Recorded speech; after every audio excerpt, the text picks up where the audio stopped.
name's Michael Meaney. I'll be teaching the course CMNS6070 Narrative and Interactive Design during this trimester. I just wanted to take a couple of minutes just to introduce myself and introduce the course, let you know what's coming up. Quick little bit about me. My background actually started at the university as a lecturer in professional writing. My career in professional writing led to a career in desktop publishing, that is a long time ago, which led to web development, interactive development, and now narrative and interactive design. All of the skills which I gathered through those careers actually have flowed into one another to be expressed really in a screen-based environment where we try to control people's interaction and communication through this media form on the web. So, the course. The course comes, as you would have noted, with a CMNS course code. That's shorthand for communication. What that means is that the course is really about how do we use technology, how do we use media to better communicate. So that's its purpose. The actual structure of the course then, you will have noticed that there's quite a handful of little exercises and assignments. Yeah, it may come as a terrible surprise, but yes, there are assignments in this course. In fact, there's 5 of them.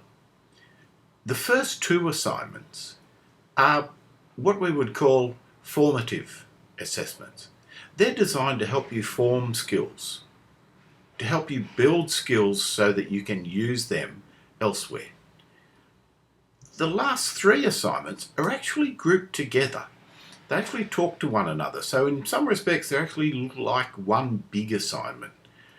Assignment number 3 is a planning exercise for your final project.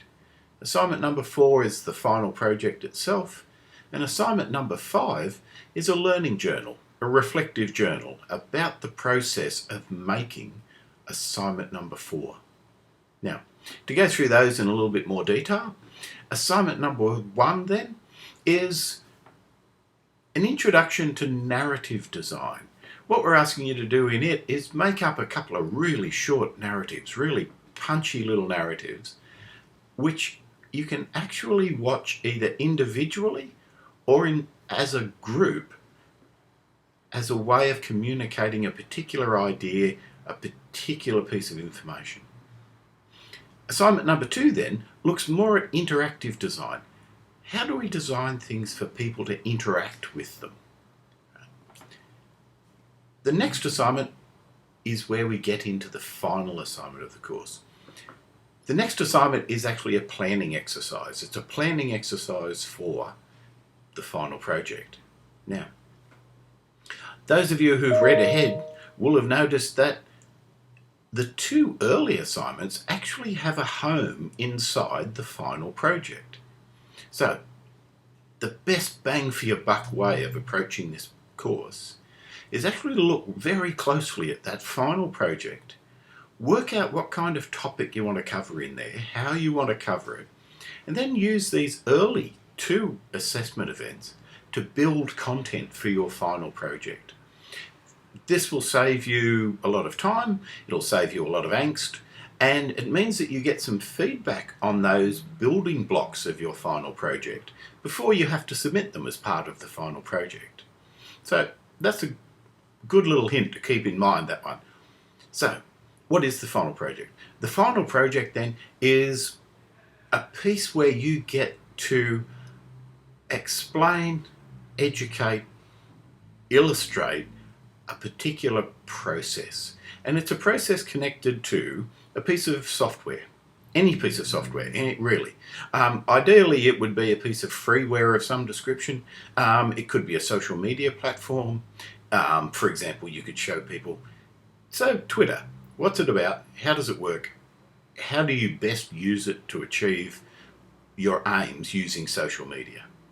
You could use something like Skype, for example. If you were introducing Skype to an organization, you could generate the planning documents, the how-to documents, using this particular project and this final assessment event. Now, the very last assessment event, assignment number 5, is a learning journal. Now, this learning journal may be different to ones that you've done in the past.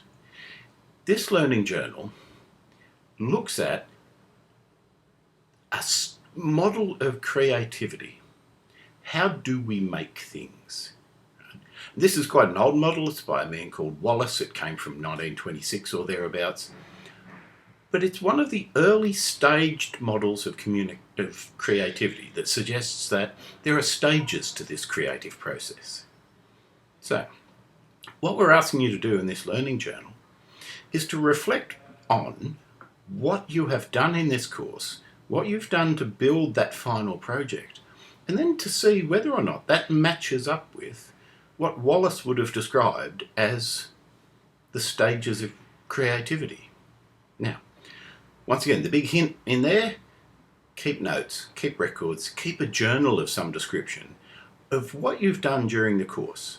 Now, we also have discussion board forums during the course. You can use those to achieve that end. So all of the elements of the course should hopefully talk to one another in some way. Cool. Well, that's probably enough from me. In general, I will be attending to this course 2 days a week, which means that if you send me an email and don't get a reply straight away, don't worry, it won't be far away. Okay, really looking forward to the course and talk to you soon. Bye.